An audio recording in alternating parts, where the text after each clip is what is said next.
Telugu మ్యాట్రిమోనీకి thanks చెప్పాలి. 26 ఏళ్ల క్రితం ఇదే తెలుగు మ్యాట్రిమోనీ ద్వారానే వేళమ్మకి పెళ్లి చేశాం. పెళ్ళంటేనే తెలుగు మ్యాట్రిమోనీనే. అధికారులు వచ్చారు, చూశారు, వెళ్లారు. కాంట్రాక్టర్ చెప్పిన ప్రాంతంలో కొంత మట్టిని శాంపిల్ కోసం తీసుకున్నారు. ఇదే ఇప్పుడు నల్గొండలో పెద్ద విమర్శలకు కారణమైంది.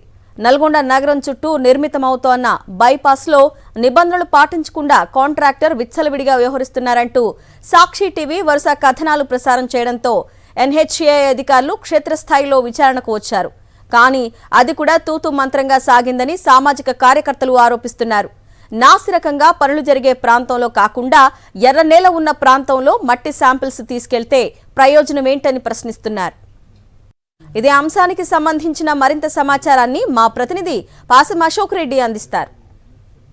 నల్గొండ నగరం చుట్టూ బైపాస్ నిర్మితమవుతుంది. 516 కోట్లతోటి అడుగుకో అక్రమం జరుగుతుందని చెప్పేసి సాక్షి టీవీ వరుస కథనాలు ప్రసారం చేసినప్పుడు కూడా అటు కాంట్రాక్ట్ సంస్థ కావచ్చు, ఇటు అధికారులు కావచ్చు, జిల్లా కలెక్టర్ కావచ్చు, నేషనల్ హైవే అథారిటీ ఆఫ్ ఇండియాకి సంబంధించినటువంటి అధికారులు కూడా క్షేత్రస్థాయిలో పర్యవేక్షించకుండా, పనుల నాణ్యతని పరిశీలించకుండా తూతూ మంత్రంగా కాంట్రాక్టర్ చెప్పినట్టు కూడా తలాడిస్తున్నారని చెప్పేసి కూడా సాక్షి వరుస కథనాలు ప్రసారం చేసినటువంటి నేపథ్యంలోనే ప్రజల నుంచి అటు రాజకీయ పార్టీల నుంచి వస్తున్నటువంటి విమర్శలకు సంబంధించి ఎన్హెచ్ఏఐకి సంబంధించినటువంటి అధికారులు ఫీల్డ్ విజిట్కి వచ్చి తూతు మంత్రంగా విజిట్ చేసిపోయి శాంపుల్ సేకరించినట్టు కూడా విమర్శలు వస్తున్నటువంటి పరిస్థితి కనిపిస్తుంది. నేషనల్ హైవే అథారిటీ ఆఫ్ ఇండియాకి సంబంధించినటువంటి సిఈ ధర్మారెడ్డితో పాటు రీజనల్ ఆఫీసర్ కృష్ణప్రసాద్ కూడా నిన్న నల్గొండలో నిర్మాణం జరుగుతున్నటువంటి పనులు జరుగుతున్నటువంటి ప్రాంతంలో పరిశీలించకుండా కేవలం కాంట్రాక్ట్ సంస్థ చెప్పినటువంటి ఆ ప్రాంతంలో రెడ్ సాయిల్ ఉన్నటువంటి ప్రాంతాల్లో కొంత మట్టిని సేకరించి దాన్ని పరిశీలన కోసం తీసుకువెళ్ళినట్టు కూడా ఆరోపణలు వస్తున్నటువంటి నేపథ్యంలోనే రాజకీయ పార్టీలతో పాటు ఈ హైవే సంబంధించి అక్రమాలు జరుగుతున్నాయని చెప్పేసి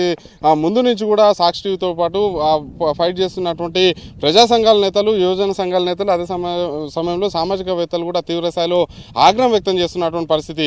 ఎక్కడైతే రెడ్ సాయిల్ ఉన్నటువంటి ప్రాంతంలో మట్టిని సేకరించి తీసుకువెళ్తే అది నాణ్యత కూడినటువంటి పనులే జరుగుతున్నాయని చెప్పేసి ఆ తర్వాత రిపోర్ట్స్ ఇచ్చి కాంట్రాక్టర్కు అనుకూలంగా మారేటువంటి అవకాశం అయితే కనిపిస్తుంది. ఎక్కడ పనులు జరుగుతున్నటువంటి 14 కిలోమీటర్లలో ప్రస్తుతం దాదాపు 7 కిలోమీటర్లు పనులు పూర్తిగా వచ్చినటువంటి నేపథ్యంలోనే అక్కడ చెరువులకు సంబంధించినటువంటి శుద్ధ మట్టి, ఒండు మట్టి, నల్లరేగడితో పాటు బంకమట్టిని ఉపయోగిస్తున్నారని చెప్పేసి మొదటి నుంచి కూడా సాక్షి చెప్తున్నది. ఒకసారి మనం విజువల్స్లో చూపించినట్లయితే ఆ చెరువులకు సంబంధించినటువంటి పైన ఒండు మట్టి ఏ విధంగా ఉంటుందో, ఏదైతే ఉంటుందో ఆ ఒండు మట్టితోటి మొత్తం పూర్తిగా ఆ రోడ్డు నిర్మాణ పనులు జరుగుతున్నాయని చెప్పేసి సాక్షి టీవీ కంచనపల్లి చెరువు కావచ్చు, బుద్ధారం కావచ్చు, రాములబండ కావచ్చు, దోమలపల్లితో పాటు అనంతరం సంబంధించినటువంటి ఇరిగేషన్ ల్యాండ్లో అదే సమయంలో పానగల్ నల్గొండకు తాగునీరు అందించేటువంటి ఉదయ సముద్రం ప్రాజెక్ట్ సంబంధించినటువంటి దిగువ ప్రాంతంలో కూడా దాదాపు 40 ఫీట్లకు సంబంధించినటువంటి మట్టిని నల్లరేగడి, ఒండు, శుద్ధ లాంటి ఏదైతే నాణ్యత లేనటువంటి నాసిరకం మట్టితోటి పనులు చేస్తున్నారని చెప్పేసి కూడా ఆరోపణలతో పాటు ఆధారాలను కూడా చూపించినటువంటి నేపథ్యంలోనే నేషనల్ హైవే అథారిటీ ఆఫ్ ఇండియాకి సంబంధించినటువంటి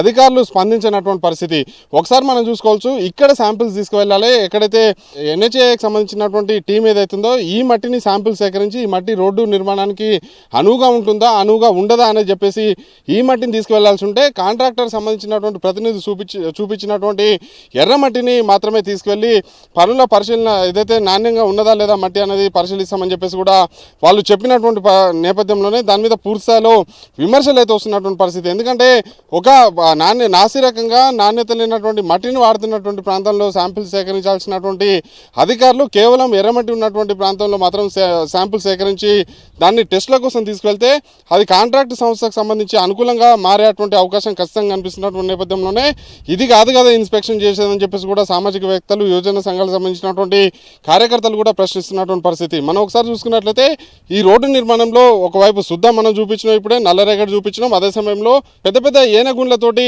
ఈ రోడ్డు నిర్మాణం జరుగుతున్నటువంటి నేపథ్యంలోనే ఆ ఏనగుండ్లతోటి రోడ్డు నిర్మాణం చేస్తే మట్టి తర్వాత హెవీ వెహికల్స్ వెళ్ళినటువంటి నేపథ్యంలోనే ఆ రాళ్ళు కదిలి ఆ తర్వాత దాని పక్కన ఉన్నటువంటి మట్టి పూర్తిగా వదులుగా మారి గుంతలు పడేటువంటి అవకాశం ఉంది. ఆ గుంతలలో వాహనాలు ఇరుక్కుపోయి ప్రమాదాల బారిన పడి ప్రజల ప్రాణాలు పోయేటువంటి ఆస్కారం అయితే కనిపిస్తుంది. ఒకసారి చూసుకోవచ్చు. ఇది ఇలాంటి రాళ్లతోటి రోడ్డు నిర్మాణం చేస్తే నాణ్యంగా ఉంటుందా లేదా అనేది కూడా అధికారులు చెప్పాల్సినటువంటి అవసరం ఉంది. ఎందుకంటే ఈ ఏనగుండ్లతో నిర్మాణం చేయాలని చెప్పేసి ఎక్కడ నిబంధన ఉంది? ఈ నల్ల మట్టి, ఒండు మట్టి, నాణ్యత లేనటువంటి మట్టితోటి హైవే నిర్మాణం చేయాలని చెప్పేసి ఎక్కడ ఏ నిబంధనలు ఉన్నాయో సిఈ ధర్మారెడ్డి చెప్పాలి. అదే సమయంలో రీజనల్ ఆఫీసర్ కృష్ణప్రసాద్ కూడా చెప్పాలి. ఇక్కడ క్షేత్రస్థాయిలో నిరంతరం పర్యవేక్షించాల్సినటువంటి డిఈ మురళీకృష్ణ దీని మీద పరిశీలన చేయకుండా కేవలం కార్యాలయానికి పరిమితమవుతున్నారు.